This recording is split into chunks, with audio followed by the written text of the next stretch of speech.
En el presente estudio de caracterización del suelo realizado en la localidad de San Cristóbal, barrio Horacio Arcuela, se pretende realizar la determinación de los atributos peculiares del suelo en estudio.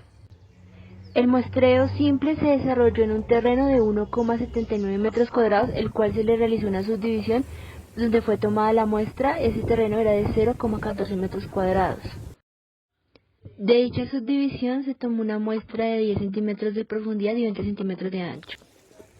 Posteriormente se pesó la muestra del suelo para verificar los 2 kilogramos y se procedió a retirar los elementos que no hicieran parte del suelo. Se retiraban elementos como rocas grandes, pasto, componentes que no hicieran parte del suelo. Y por último, antes de irnos, se procedió a volver a dejar el terreno como lo encontramos, restablecer el agujero que habíamos hecho.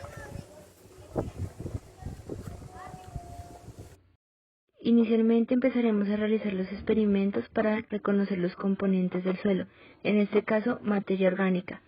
Primero agregamos un poco de agua al suelo. La idea es inicialmente humedecerlo. Entonces es humedecer la muestra ligeramente. Posteriormente agregamos un poco de agua oxigenada. Es importante que el agua oxigenada que utilicemos esté al 30%.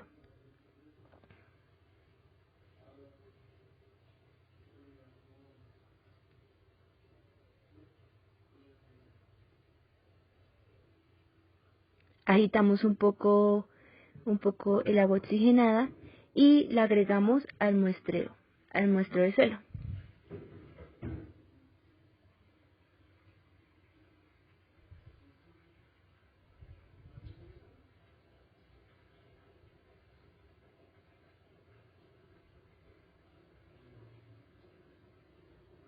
Y agitamos un poco nuestra muestra con el agua oxigenada para que la compacte toda.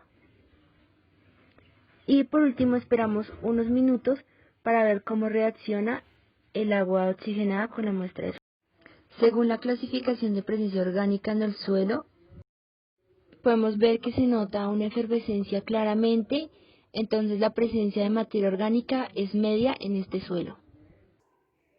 Ahora realizaremos el procedimiento para reconocer la textura y el color de nuestro suelo. Inicialmente, en este caso usaremos solo nuestra muestra de suelo y agua, la cual vamos a vertir en un recipiente junto con el agua.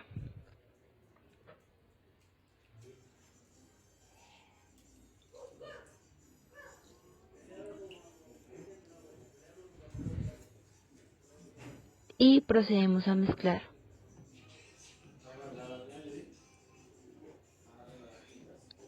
En este caso, para poder ver los resultados, es necesario esperar 24 horas. Aquí podemos observar cómo quedó nuestra muestra al final y el día y la hora en que se realizó. Como resultado tenemos que el mayor porcentaje de materia orgánica es la grava en un 40%, que se caracteriza porque son rocas sedimentarias detríticas, que su producto es la división natural o artificial de rocas minerales.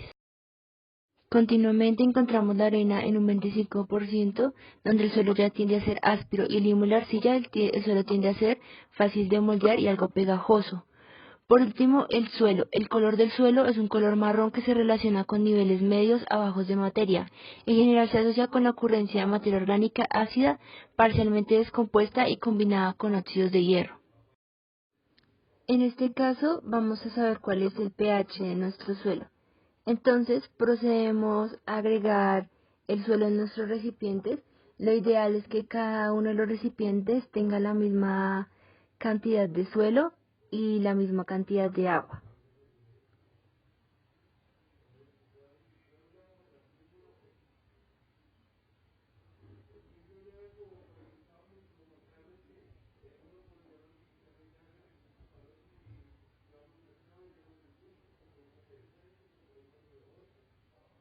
Ya que tenemos entre los dos recipientes la misma cantidad de suelo y agua, procedemos a mezclar.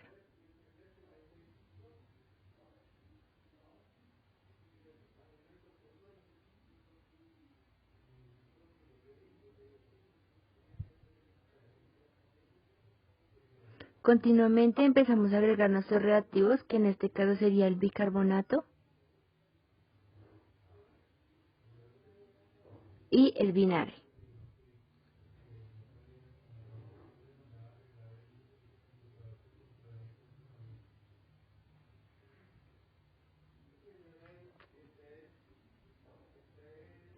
Y procedemos a esperar unos minutos para ver cómo reacciona nuestro suelo, si es ácido, básico o alcalino.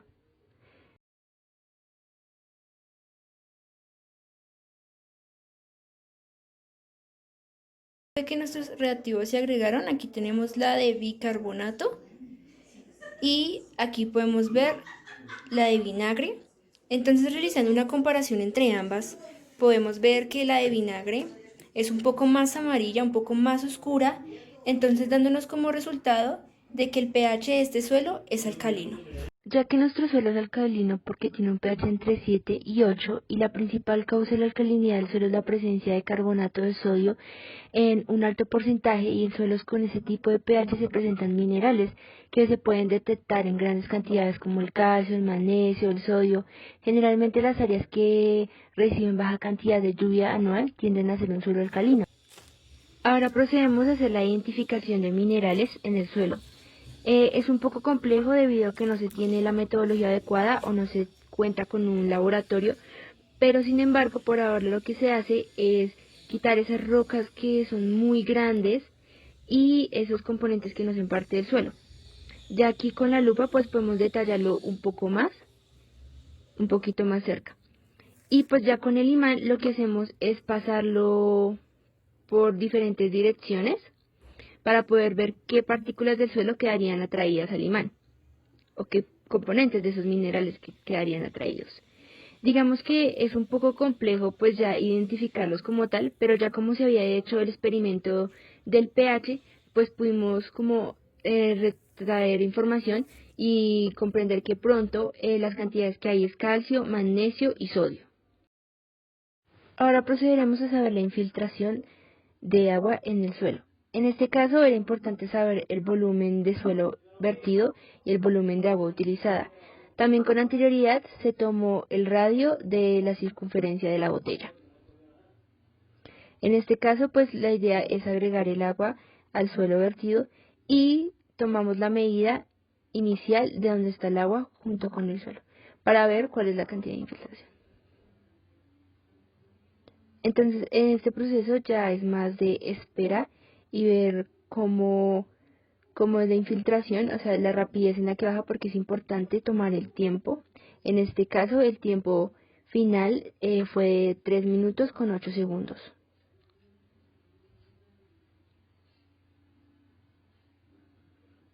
Básicamente aquí solo tenemos que observar el tiempo en que se demora.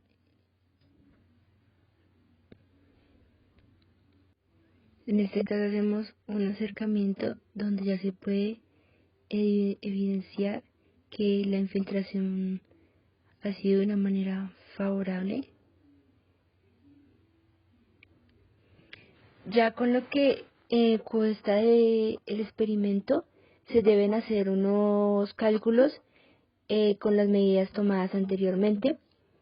Entonces, ya según la física de suelos del IGAP, podemos encontrar que la filtración de nuestro suelo se clasifica como moderadamente rápida. Y el valor obtenido fue de 9.96.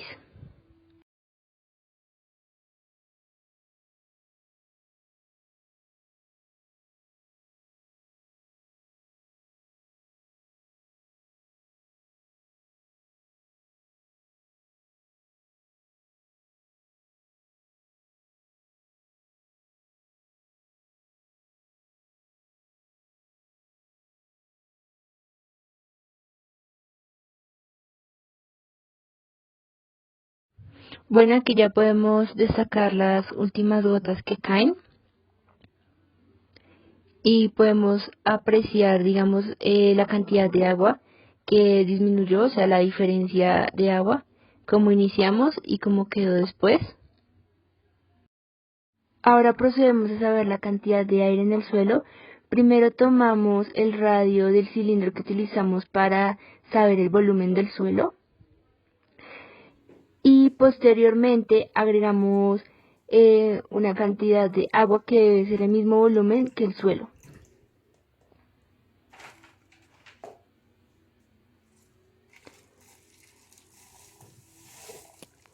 Es necesario tener en cuenta muy bien las medidas porque es necesario para los cálculos, ya que para los cálculos necesitamos el volumen del suelo, el volumen del agua y el volumen final, que ya es del suelo y del agua. Estos cálculos nos dieron un 99,45% de aire, lo cual indica un buen desarrollo de crecimiento en las plantas, ya que el aire es vital para los microorganismos y las raíces de las plantas. Posteriormente lo que hacemos aquí es mezclar y esperamos ya un par de minutos simplemente para tomar el volumen final.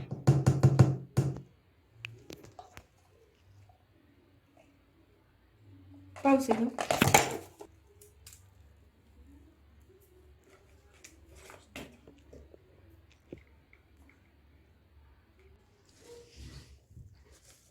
Ahora sabremos el componente biológico. Es un poco difícil verlo a simple vista, pero cuando se estaba sacando el muestreo, pues se veía que habían algunas plantas a los alrededor, a pesar de que no vimos ni gusanos ni ninguna clase de insectos, pero pues debido a la alcalinidad del suelo en la vida de una planta reduce la disponibilidad de algunos nutrientes esenciales para la planta, tales como el cobre, el hierro, y los microorganismos del suelo responsables de la descomposición de los nutrientes permanecen en estado latente en los niveles de pH más alto, lo que puede reducir un poco la fertilidad de este suelo. Bueno, en conclusión se puede evidenciar que debido a que el suelo es alcalino, pues tiende a dificultar un poco lo que es la fertilidad como tal, y se puede evidenciar en el campo que a pesar de que encontramos algunas plantas, pues no son muchas. Realmente a pesar de que el campo siempre es grande, encontramos 2 o 3, 4 plantas. Y pues también es importante evidenciar que el suelo tiene una gran capacidad de infiltración y también contiene una gran capacidad de aire. Entonces es un punto positivo por el suelo. Y pues este sería el final de este video. Mi nombre es Laura Valentina Gómez y muchas gracias por su atención.